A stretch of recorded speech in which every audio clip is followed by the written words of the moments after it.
नमस्कार रसिक श्रोते हो, नमस्कार. आज आपण कथा ऐकणार आहोत. अखेरचा डाव. लेखक नारायण धारप. कथासंग्रहाचं नाव आहे तळघर. तर ऐकूया. अखेरचा डाव. युधी घरात एकटाच होता. त्याच्या वडिलांनी त्याचं नाव युधिष्ठिर ठेवलं होतं आणि त्याचं युधी झालं होतं. आता 7 वाजत आले होते. दिवस उन्हाळ्याचे होते. सूर्य एवढ्यातच खाली जात होता. दारातून सोनेरी उन्हाच्या तिरकस रेषा आत आल्या होत्या आणि त्या उन्हात दारावर हात ठेवून युधी उभा होता. डोळे किलकिले करून तो उजळलेल्या पश्चिमेकडे पाहत होता. आई एवढ्यात घरी येणार नाही हे त्याला माहीत होतं, पण तिच्या उशिरा परत येण्याची त्याला सवय होती. तो खिन्न आणि उदासवाणा झाला होता. तो त्याच्या आजोबांच्या निधनामुळे. 3 महिन्यांपूर्वी त्यांचं निधन झालं होतं. युधी 7 वर्षांचा आणि ते 70च्या आसपासचे. पण तरीही दोघांचं आपापसात इतकं जमायचं की युधीची आई कधीकधी आपल्या सासऱ्यावर रागवायचीही. पण आता आजोबा गेले होते आणि तो एकटा पडला होता. मनातला खिन्नपणा, विरहाचा शोक हे बोलून दाखवायला कोणी नव्हतं.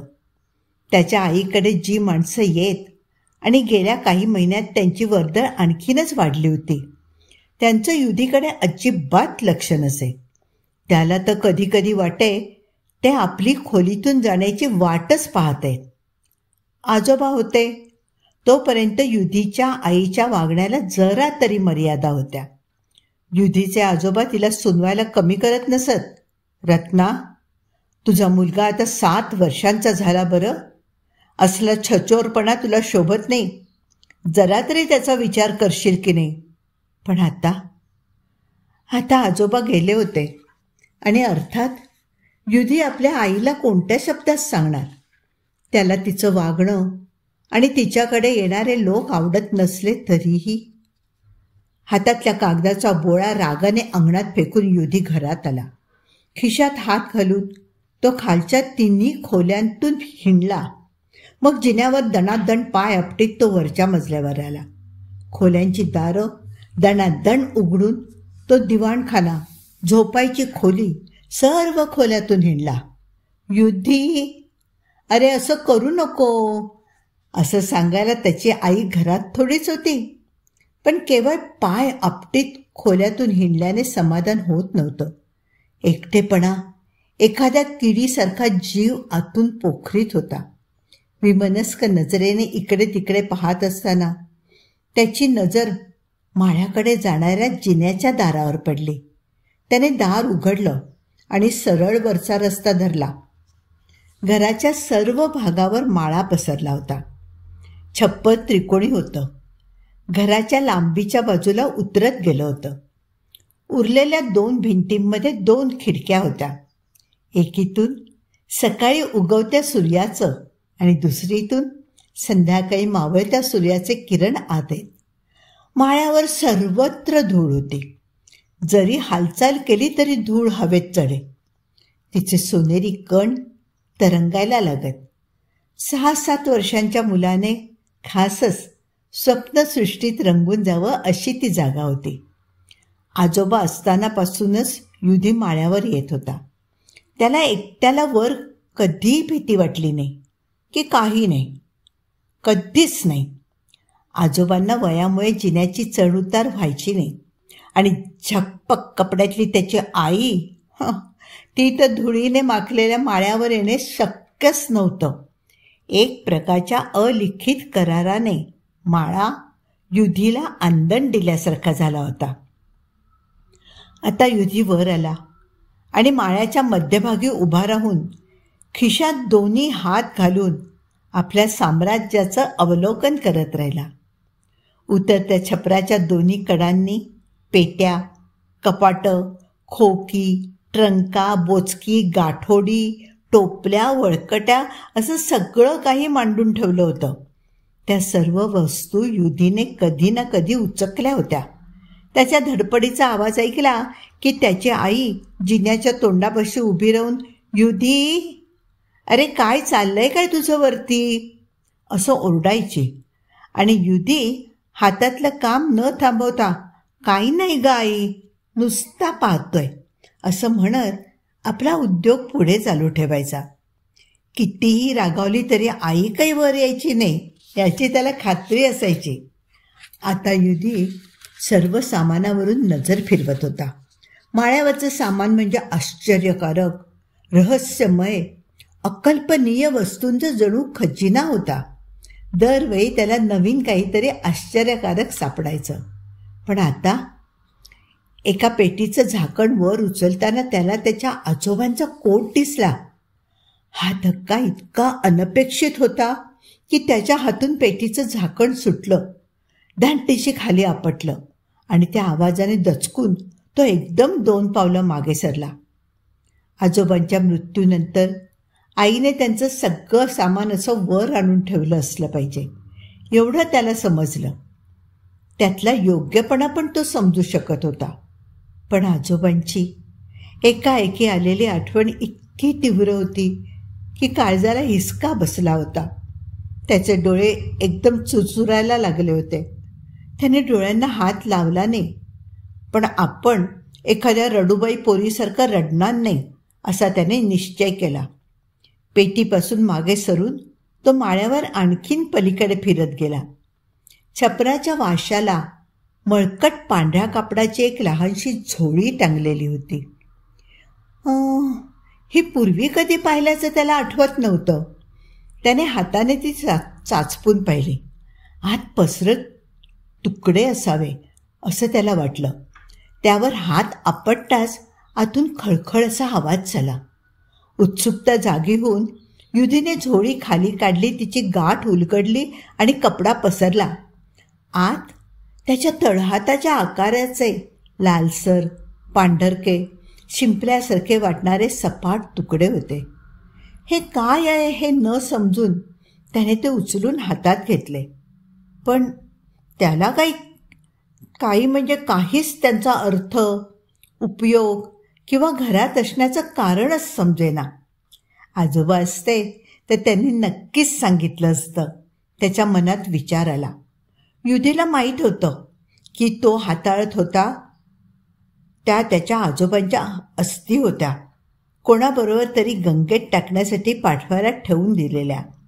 त्याने परत झोळी बांधली, वाशाला टांगली आणि तो दुसऱ्या कपाटाकडे वळला.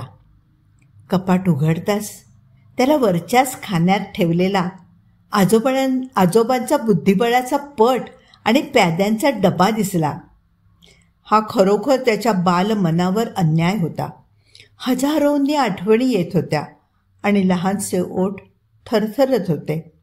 आजोबांना बुद्धिबळाचा विलक्षण शौक होता आणि बसवत होतं तोपर्यंत बहुतेक रोज संध्याकाळी कुणाशी ना कुणाशी तरी त्यांचा एखादा डाव व्हायचाच. ते पांढरे आणि काळे, कातीव सरदार आणि प्यादी, त्यांच्या सरळ तिरक्या दुरक्या चाली यातली युधीला काहीच माहिती नव्हती.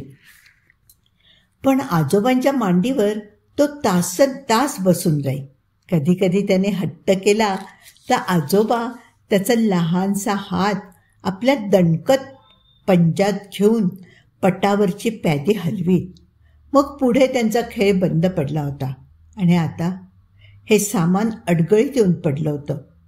पण त्याला अजून ते प्रसंग आठवत होते. मग पुढे पुढे आजोबांनी त्याला हत्ती, घोडा, उंट, राजा, वजीर असं सगळं दाखवलं होतं. घोडा सोडला तर बाकीचे सगळे ओळखायला कठीण होते आणि त्यांच्या चालीही त्यांनी समजावून सांगितल्या होत्या. पण आता त्याला आठवत होतं ती त्याची आजोबांच्या मांडीवरची बैठक, त्याच्या लहानशा हाताभोवती सहज येणारा त्यांचा दणकट पंजा आणि मग प्याद्यांच्या हालचाली. राजासमोरचं प्यादं 2 घर पुढे, उंटासमोरचं प्यादं 1 घर पुढे. आता त्याच्या डोळ्यातलं पाणी अडवता येईना की ओठावाटे येणारा हुंका थांबवता येईना. अश्रुमय अस्पष्ट झालेल्या नजरेने त्याने तो पट, प्याद्यांचा डबा बाहेर काढला. खिडकीजवळच्या एका पेटीवरची जागा फुंकून साफ करून त्यावर पट मांडला. डबा काढून त्यातली प्यादी पटावर ओतली.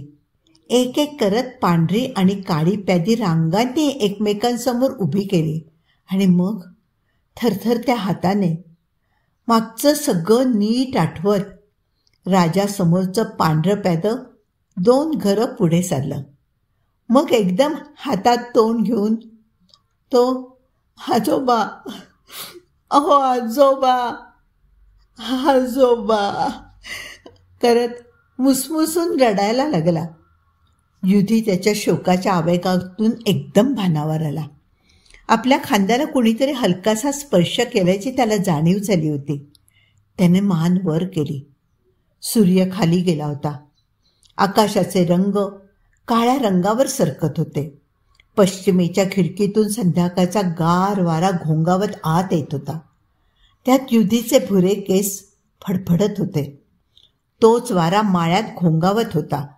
मगाशी ती वाशाला टांगलेली झोळीही हलत होती. आतले ते लालसर पांढरके खपले खळखळत होते. युधीची नजर त्याच्या खांद्यावरून मागे गेली. माळ्याच्या कोपऱ्या कोपऱ्यातून सावल्या जमा झाल्या होत्या. क्षणभरच त्याच्या शरीरावर रोमांच उठला. पण भीतीचा नाही, काहीतरी अति तरल जाणीवेच्या काठावरचं काहीतरी मनात प्रवेश करायची धडपड करत होतं. पुन्हा एकदा त्याच्या सर्वांगावरून एक रोमांच शहारत गेला. युधी, ए युधी, आईची हाक आली. कुठे आहेस रे? त्याची तंद्री भंगली. एक उसासा सोडून तो सावकाश खाली आला. आजोबांच्या आठवणीने त्याचा जीव गलबलला होता. त्याची आई आता एकटी असती तर त्याने खासच तिच्या कमरेला मिठी मारून तिच्या ओच्यात आपलं तोंड लपवलं असतं. पण आता त्याची आई एकटी नव्हती. एवढंच नव्हे तर ज्या माणसाचा युधीला विलक्षण राग येत असे तोच माणूस तिच्या बरोबर होता. ज्या माणसाला त्याची आई लढिवाळपणे युधीचे जगदीश काका असं म्हणत असे तो होता तिच्याबरोबर.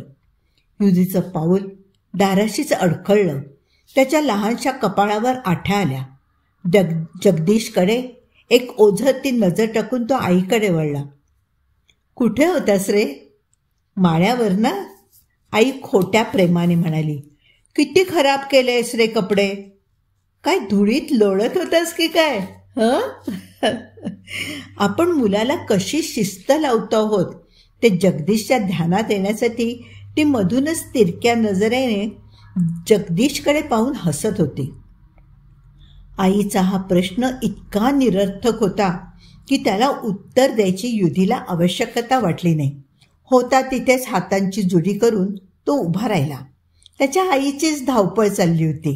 युधी, तुझे जगदीश काका आलेत. त्यांना नमस्कार नाही केलास तू. किती वेळेला शिकवायचं रे तुला. युधीने तोंडातल्या तोंडात काहीतरी पुटपुट केले. जा, हात पाय तोंड सगळं धुवून ये जा. जा बरं, आज जगदीश काका जेवायला थांबणार आहेत. या शब्दांबरोबर युधीचं बालमन आणखीनच खचलं. जगदीश काकांबरोबरची पंगत त्याने अनेकदा अनुभवली होती. त्याच्या अल्पवयातही त्याला आपल्या आईचं कृत्रिम लढिवाळ पोरकट वागणं समजत असे आणि बिलकुल आवडत नसे. शर्मेने आतल्या आत जळत घशाखाली न उतरणारे घास पाण्याच्या घोटाबरोबर गिळत त्याला तो तमाशा चुपचाप पाहत बसावा लागत असे. बाथरूमकडे जाताना त्याची जड पावलं गालीच्या वरून फरफटत चालली होती. युधीची आई रत्ना ही एक सरळ स्वभावाची, छक्के पंजे माहीत नसलेली पण भोळसर आणि स्तुतीने सहज फसणारी बाई होती. जेमतेम 35चं वय आणि शिवाय किंवा मुख्य म्हणजे भरपूर पैसा होता. त्यामुळे समाजातल्या अनेक धूर्त लोकांची नजर तिच्याकडे वळली तर त्यात नवल काहीच नव्हतं. युधीचे आजोबा हयात होते तोपर्यंत रत्नावर काहीतरी दडपण होतं. घरात येणाऱ्या जाणाऱ्यांवर आजोबांचं बारीक लक्ष असतं ही गोष्ट सर्वांनाच माहीत होती. पण त्यांच्या निधनानंतर परिस्थिती एकदम बदलली होती आणि बदललेल्या परिस्थितीचा फायदा घेणारा जगदीश कैचे हा पहिला होता. जगदीश उंच पुऱ्या उंचीचा, रुबाबदार, छान व्यक्तिमत्वाचा पुरुष होता. दाट कुरळे केस, आकडेबाज मिशा, तुकतुकीत चेहरा, गौरवर्ण, झुळझुळीत पण उत्तम कपडे यांनी पाहणारा आकर्षित होई. स्त्रिया तर खासच. त्याच्या आर्जवी भाषेने, त्याच्या मिठास वाणीने त्या पाहता पाहता विरघळत.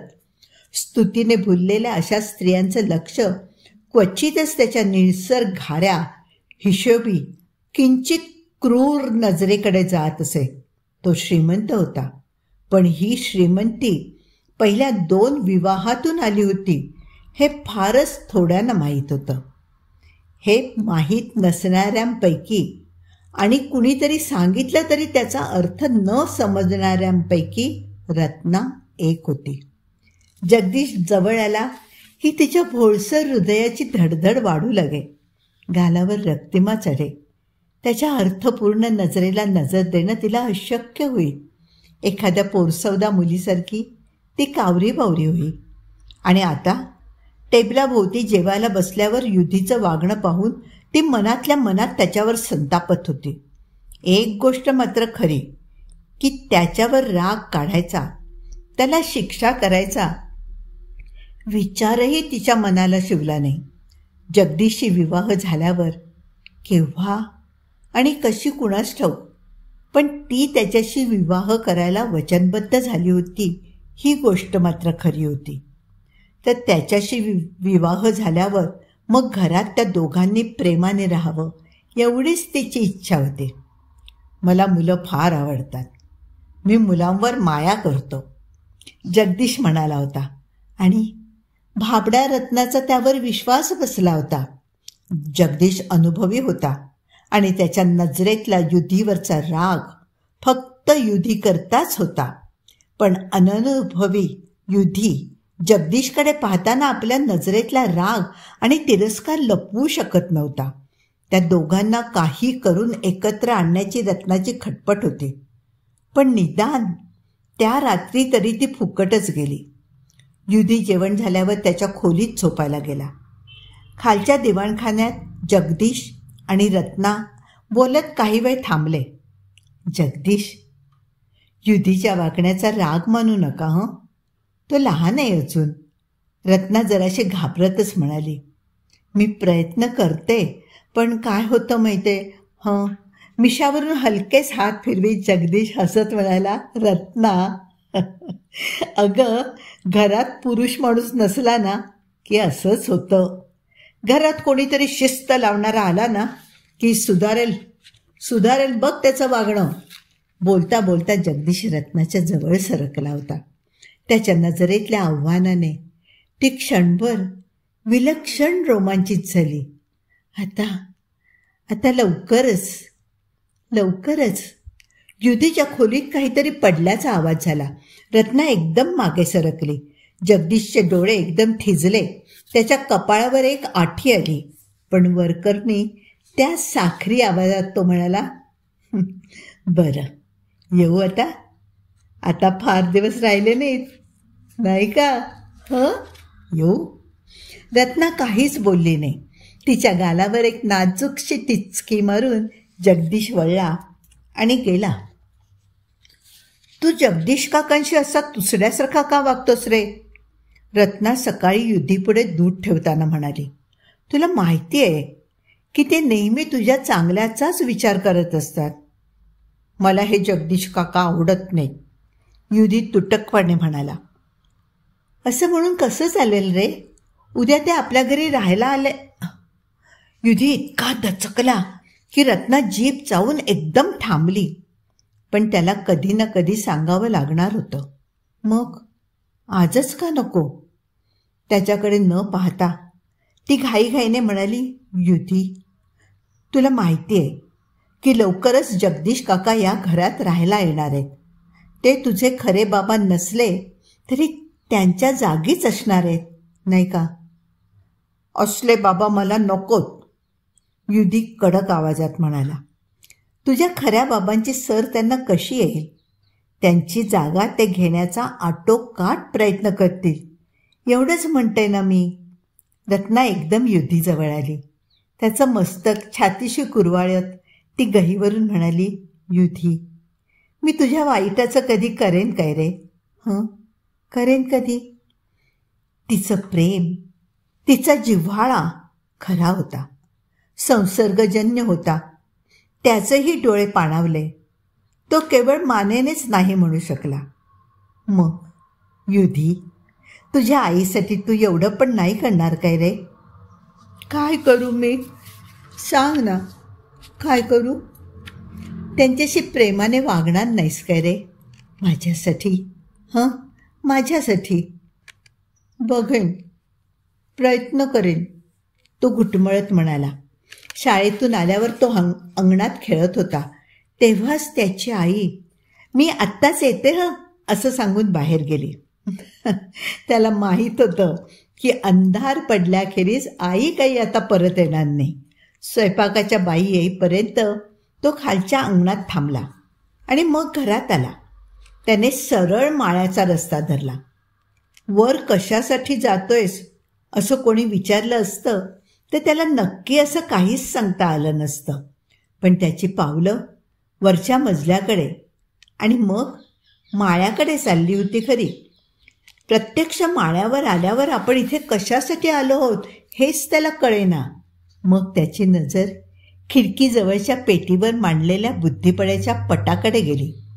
काल त्याने प्यादी आणि सरदार किती हलवले होते ते त्याला आठवत नव्हतं. पण आता त्याला दिसलं की पटावर काळ्या राजाची पार कोंडी झाली होती. राजा कुठेही हल्ला तरी त्याला शह लागत होता. त्याने प्यादी एकत्र केली, पट पुन्हा मांडला. संध्याकाळचा गारेगार वारा खिडकीतून आत आला. त्याचा अंग शहारवीत त्याच्या अंगावरून मागे गेला आणि पुन्हा एकदा ती पसरट पांढऱ्या शिंपल्यांची झोळी वाऱ्यात खळखळली. पण युधीचं मागे लक्षच नव्हतं. पांढऱ्या राजासमोरचं प्यादं त्याने 2 घरं पुढे सरकावलं होतं. माळ्यावरच्या सावल्या त्याच्या मागे साकळल्यासारख्या झाल्या. बाजूला एखादा कपडा फडफडावा तसाला आवाज आला आणि मग युधीच्या कानात हलकेच कोणीतरी म्हणालं, आता उंटा पुढचं प्यादं हलव. एक घर पुढे. युधीच्या मनाचा खूप गोंधळ झाला होता. पण त्याला भीती मात्र मुळीच वाटली नाही. त्या संध्याकाळी आणि त्यानंतरच्या कितीतरी संध्याकाळी तो माळ्यावर बुद्धिबळाच्या पटापाशी बसलेला असायचा. त्याच्या नकळत त्याचे हात पटावर फिरत असायचे. त्याला माहीत नव्हतं, पण एखाद्या परीक्षेसाठी कोणाला तरी पाठवावं तशी त्याची तयारी करून घेतली जात होती. खाली आला की धुळीने माखलेल्या कपड्याबद्दल आईकडून त्याला खूप बोलणी खायला लागायची. पण माळ्याचं आकर्षण इतकं जबरदस्त होतं की एकटा घरात राहिला की त्याचे पाय आपोआप तिकडे वळायचे. संध्याकाळचा धुसर तिरकस प्रकाश खिडकीजवळचा काही भाग सोडला तर सर्वत्र जमून आलेल्या सावल्या. त्या अर्धवट प्रकाशात पेटीवर मांडलेला बुद्धिबळाचा पट. युधी पांढऱ्या बाजूला बसला की त्याला वाटे आपल्यासमोर कोणीतरी खांद्यात मान रुतवून एकाग्रतेने पटाकडे पाहत बसलाय. पण मान वर केली तर तिथे कोणीच नसायचं. किंवा एखाद्या वेळेला त्याला वाटे आपल्या खांद्यावरून कोणीतरी डाव नीट पाहतंय. पण मान मागे केली तर माळा रिकामाच दिसायचा. पण त्याची खेळी चुकायला लागली की त्याचा हात वाटेत अडायचा. प्यादं किंवा सरदार योग्य ठिकाणी नेला जायचा. पण युधीला भीती अशी मुळीच वाटत नव्हती. बुद्धिबळाच्या खेळाची त्याची माहिती अत्यंत अल्प होती. नाहीतर माळ्यावर खेळल्या गेलेल्या त्या अनेक चुरशीच्या डावात त्याला अलेखीन, फिलिडॉट, रॉय लोपेज, रेटी यांच्या खेळांचे नमुने दिसले असते, पण तो खेळत होता. पण मनाच्या पार्श्वभूमीवर जगदीश काकांची अभद्र आकृती सदाची ठाण मांडून बसली होती. त्याच्या नकळत तो माळ्यावर स्वतःशी बोलायला लागला होता. हा जगदीश काका आईला फसवणार आहे, तिच्याशी लग्न करणार आहे आणि म्हणजे माझे वडील होणार आहे, युधी पुटपुटत होता. अंधारातून एक अस्पष्टसा हुंकार आला. मग तो मला चापकाने फोडून काढणार आहे, माझी अगदी दामटी वळवणार आहे. त्याच्या डोळ्यातच मला ते दिसतं. अंधाराचाच एक अस्पष्ट सुस्कार आला. आई त्याच्या शब्दाबाहेर जात नाही. ती चांगली आहे, पण हा जगदीश काका आमच्या घरात यायला नकोय, नको. अंधारातून एक थंड पण क्रूर आवाज झाला. युधीचे लहानसे हात पटावर हालत होते. त्याची आई एवढी रागावलेली त्याने कधी पाहिली नव्हती, पण त्याच वेळी ती अगदी रडण्याच्याही काठावर होती. किती कपडे घाण करतोस रे, ती रागाने म्हणाली. दरवेळेला आपल्याकडे कोणी आलं की तुझा हा असा घाणेरडा अवतार. आपल्याकडे कोणी आलं म्हणजे कोण ते युधीला सांगायची जरुरी नव्हती. काय आहे रे एवढं त्या माळ्यावर? काय आहे? केव्हाची ती अडगळ भरून ठेवली आहे, त्यात कसले तासनतास घालवतोस तू? युधी काहीच बोलला नाही. बोलण्यासारखं काही नव्हतंच. युधी जायला वळला तशी रत्नाच्या मनातली खरी गोष्ट बाहेर आली. आणि युधी, ऐक, तुला किती वेळा सांगितलं की जगदीश काका आले की खोलीत थांबावं, त्यांच्याशी 2 शब्द बोलावेत. तू त्यांच्या अगदी थाऱ्यालाही उभा राहत नाहीस. असं काय करतोस रे? मला तुझे हे जगदीश काका बिलकुल आवडत नाहीत. असं म्हणून कसं चालेल? उद्या ते आपल्याकडे राहायला आले की आई, तू सुद्धा त्यांना भीतेस, हो की नाही? खरं सांग.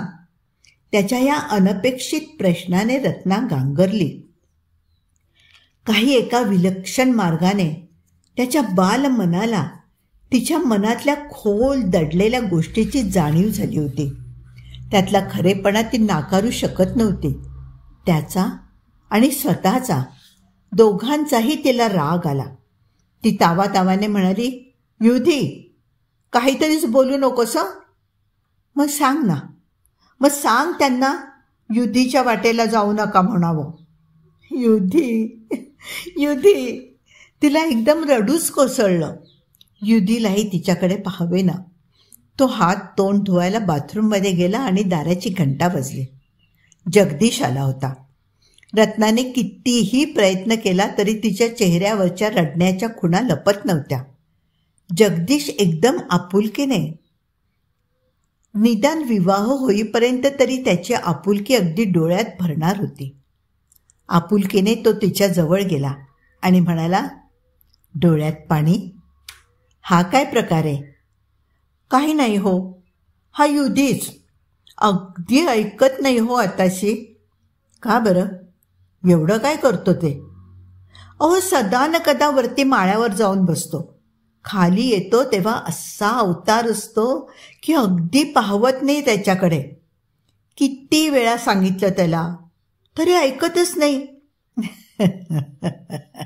जगदीश हसला.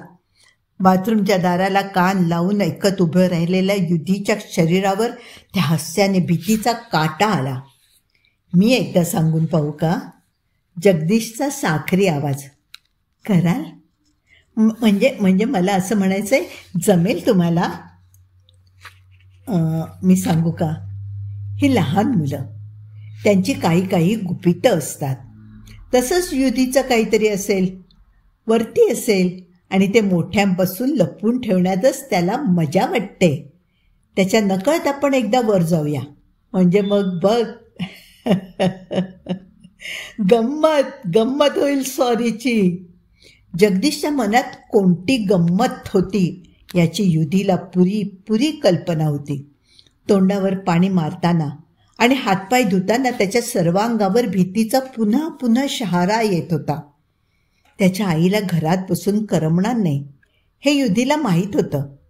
ती बाहेर गेली की त्याला वर जायला कोणीच अटकाव करणार नव्हतं. मोलकरीण आणि स्वयंपाकीण बाई तर खासच नाही, म्हणून तो निशंकपणे आईच्या जाण्याची वाट पाहत दिवाणखान्यात बसला होता. कपडे आणि इतर वेशभूषा करून आई बाहेर निघाली. दिवाणखान्याच्या दारापाशी युधीकडे पाहत ती क्षणभर थांबली. पण काहीही बोलण्याचा उपयोग होणार नाही हे तिचं तिलाच समजलं असावं.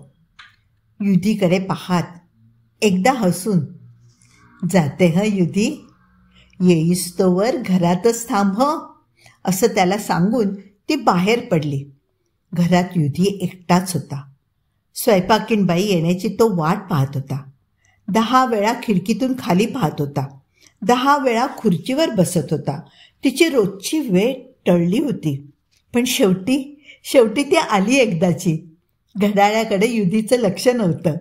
दिवस संपून अंधार पडला आहे याचंही त्याला भान नव्हतं. स्वयंपाकीण बाई घरात येता क्षणीच त्याने माळ्याची वाट धरली. इतक्या अधीरपणाने की वर जणू काही कोणीतरी त्याची वाट पाहत खोळंबलंच होतं. संध्याकाळचा शेवटचा रक्तवर्णी प्रकाश खिडकीतून पटावर येत होता. माळा रिकामा होता. कोपऱ्यातून साकळलेल्या सावल्या सोडल्या त्या आदल्या संध्याकाळी पटावर मांडलेल्या पांढऱ्या आणि काळ्या रांगा तशाच होत्या. एक क्षणभर त्याच्या बालमनाला सुद्धा आपल्या एकट्याच्या खेळण्यातला चमत्कारिकपणा जाणवला. पण खरोखरीच तो एकटा होता का? त्या माळ्यावर त्याला आपल्या आजोबांची इतकी तीव्र आठवण येत असे, त्यांची इतकी जवळीक जाणवत असे. त्या जगदीश काकांच्या संगतीपेक्षा हा असला एकांत 100 पटीने परवडला. माळ्याच्या जिन्यावर कोणाची तरी पावलं वाजली. तिकडे पाहणाऱ्या युधीला आधी जगदीशचं मस्तक आणि मग हळूहळू सर्व शरीर वर आलेलं दिसलं. भीतीच्या लाटेखाली त्याच्या मनातले सर्व विचार गोठले. मनातल्या मनात तो या प्रसंगाची कितीतरी दिवस अपेक्षा करत होता. आज आईने या जगदीश काकांना वर पाठवलं असेल, आणि जर तिने पाठवलं असेल तर ती पुरी त्यांच्या बाजूने झाली असाच त्याचा अर्थ होता.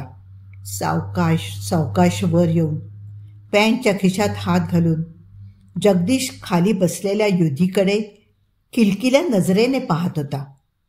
मग त्याची नजर बुद्धिबळाच्या पटाकडे गेली. अरेच्चा, हे चालतं काय तुझं एकट्याने वरती? तो म्हणाला. त्याला काही उत्तर मिळालं नाही. बुद्धिबळ? अरे वा, कमाल आहे. येतं का तुला खेळता? त्याला काही उत्तर मिळालं नाही. तो सावकाश पुढे आला. त्या पेटीच्या दुसऱ्या कडेवर बसला. पेटी बसकी होती. त्याने जगदीश खांदे आत घेऊन बसल्यासारखा वाटत होता. प्रकाशित खिडकी त्याच्या मागे होती.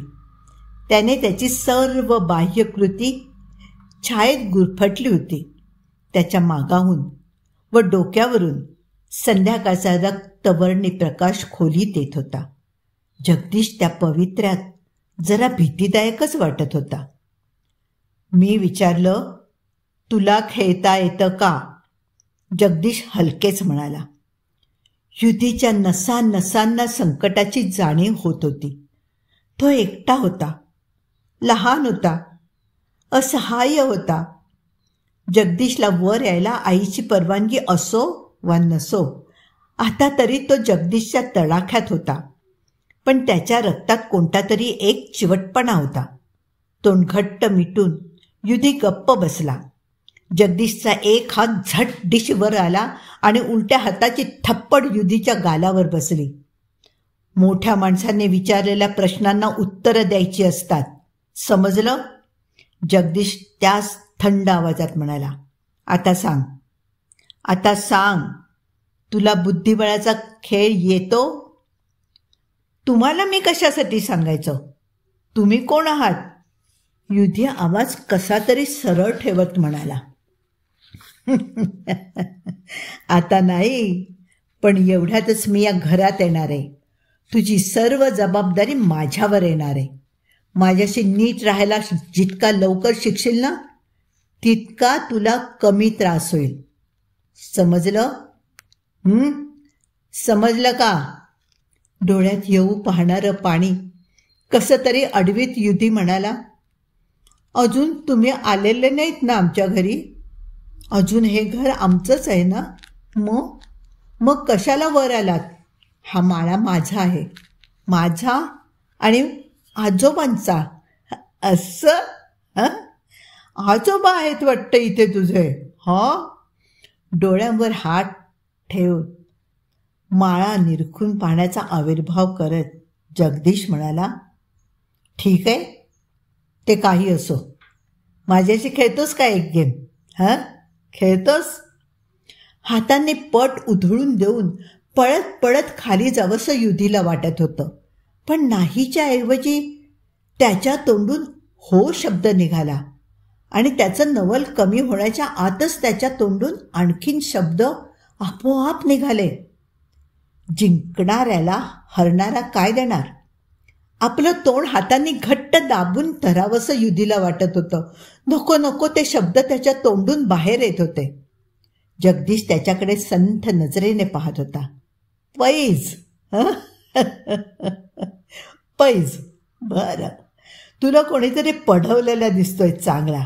अरे, केवळ 7 वर्षांचा पोर आहेस तू. ठीक आहे, तू म्हणतोच आहेस तर पैजही लावूया. असं केलं तर समजा मी जिंकलो तर तू माझ्याबद्दलचा राग मनातून काढून टाकायचास, आणि समजा मी हरलोच तर मग तू माझ्यावर हवा तेवढा रागावू शकतोस. काय चालेल? नाही. युधी त्याला सर्वस्वी अपरिचित असलेल्या तुच्छतेच्या स्वरात म्हणाला. पैज जीवाची लावायची, तुमच्या आणि माझ्या. हे मी काय बरळतोय, काय बरळतोय? तो आतल्या आत गर्भगळीत होत होता. जगदीश मोठमोठ्याने हसत होता. म्हणजे तुला असं म्हणायचंय का की जो खेळ जिंकेल, म्हणजे जो खेळ जिंकेल त्याने दुसऱ्याचं काय वाटेल ते करायचं? हो. आतून नाहीची उर्मी येत असताना युधी म्हणाला, हो. ठीक आहे, कर सुरुवात. जगदीश पुढे वाकत म्हणाला. युधी भयचकित नजरेने पटाकडे पाहत होता. मग त्याचा हात हलकेच पटाकडे गेला आणि त्याच्या सवयीची खेळी त्याने केली. राजा पुढचं प्यादं पुढे सरकावलं. तुच्छतेचा आवाज काढत जगदीशने आपल्या काळ्या राजा पुढचं प्यादं पुढे आणलं. पटावर काळे आणि पांढरे प्यादे एकमेकांकडे पाहत होते. पटावर जगदीश आणि युधी एकमेकांकडे पाहत होते. युधीला पुढची एकच खेळी आठवत होती. राजाच्या उंटाचे प्यादे 2 घरं पुढे सरकवायचं. भीत भीत त्याने तेवढी खेळी खेळली. काळ्या प्याद्याला मरायचं नसेल तर पांढरं प्यादं मारावंच लागणार होतं. युधीला पूर्वीचे अनेक डाव आठवले. दरवेळी तसंच होत आलं होतं. आताही जगदीश ते आव्हान स्वीकारणार होता का? पटावर रेंगाळणाऱ्या जगदीशच्या हाताकडे युधी अनिमिष नेत्रांनी धडधडत्या काळजाने पाहत होता. तो हात सावकाश खाली आणि काळ्या प्याद्यावर पडला. जगदीशने जरा बेफिकिरीने जवळजवळ तुच्छतेने युधीचं प्यादं मारलं आणि एकाएकी युधीला जाणवलं की आपल्या मनावरचं भीतीचं दडपण दूर झालं आहे. मनाला कोंडून आवळणारं भीतीचं कवच गळून पडलंय. त्याचा पटाकडे जाणारा हात आता अडखळत नव्हता, कारण त्या हातात संचारणारी शक्ती दुसरीच कोणाची तरी होती. त्याच्या लहानग्या हाताभोवती त्याला एक थोराड, राकट पण सुकलेला पंजा दिसत होता. त्याला भीती वाटत नव्हती, कारण त्याला हा अनुभव नवीन नव्हता. आजोबांच्या मांडीवर बसून त्याने अनेक वेळेला त्यांच्या मदतीने पटावरची प्यादी हलवली होती. आताही पटावर एक जीवघेणी लढाई जुंपली होती. प्यादी मागे पुढे हलत होती. जयाचं पारडं एकदा या आणि एकदा त्या बाजूवर झुकत होतं. पण कणाकणाने तसूने युधीची सरशी होत होती. जगदीशचा सुरुवातीचा आत्मविश्वास कमी झाला, तडकला, गळून पडला. समोर जे काही होत होतं ते त्याच्या आकलनापलीकडचं होतं. 7 वर्षांचा एक मुलगा अगदी साधी सुरुवात करून त्याची कोंडी करत होता. पण ते होत होतं. त्याचे प्रति चढाईचे आणि बचावाचे सर्व प्रयत्न निष्फळ होत होते. एका चौकोनात शह लागला की त्याचा राजा आणखीन मागे सरत होता. तिथेही शह लागला की आणखीन मागे. आणि शेवटी युधीची ती अखेरची खेळी आली. आणि युधी चमत्कारिक आवाजात म्हणाला, आता कुठे जाल जगदीश काका? कुठे जाल? जगदीशने संतापाने एका हाताने प्यादी उधळून लावली, दुसऱ्या हाताने पट मागे भिरकावून दिला आणि युधीवर नजर रोखून तो उभा राहिला. ठीक आहे, तू जिंकलंस युधी, पण आता समज माझा जीव तुझ्या हातात आला तर तू काय करशील? त्याचं चुरमडून, कुस्करून, फेकून देईन. त्याच्या त्या चमत्कारिक भयंकर आवाजात युधीच्या तोंडून शब्द आले आणि मग युधीच्या मागून काहीतरी ओणव्याने पुढे आले. काहीतरी ताडामाडासारखं उंच, कोळशासारखं काळं कुट्ट, ज्यातून 2 सुकलेले पण राकट दणकट हात पुढे आले होते. त्या हातांनी जगदीशला एखाद्या बाहुलीसारखा उचलला, हवेत गरगर गरगर फिरवला आणि समोरच्या खिडकीतून 3 मजले खाली अंगणाच्या फरशीवर भिरकावून दिलं. काच खळकन फुटली आणि मग कितीतरी वेळाने जगदीशचं शरीर खालच्या फरशीवर आपटल्याचा आवाज युधीच्या कानावर आला. धडधडत्या काळजाने युधी उभा होता. काय करावं ते क्षणभर त्याला सुचेनाच. कोणाला विचारायचं तर माळ्यावर कुणीच नव्हतं. सावल्या ओसरल्या होत्या. माळा अगदी रिकामा होता. अगदी रिकामा. आजोबा. त्याचा आवाज अस्फुट हुंदक्यासारखा होता. पण माळ्याचा आवाज आता विरघळून गेला होता. कथा इथे संपली आहे. पुन्हा भेटूया नव्या कथेसह.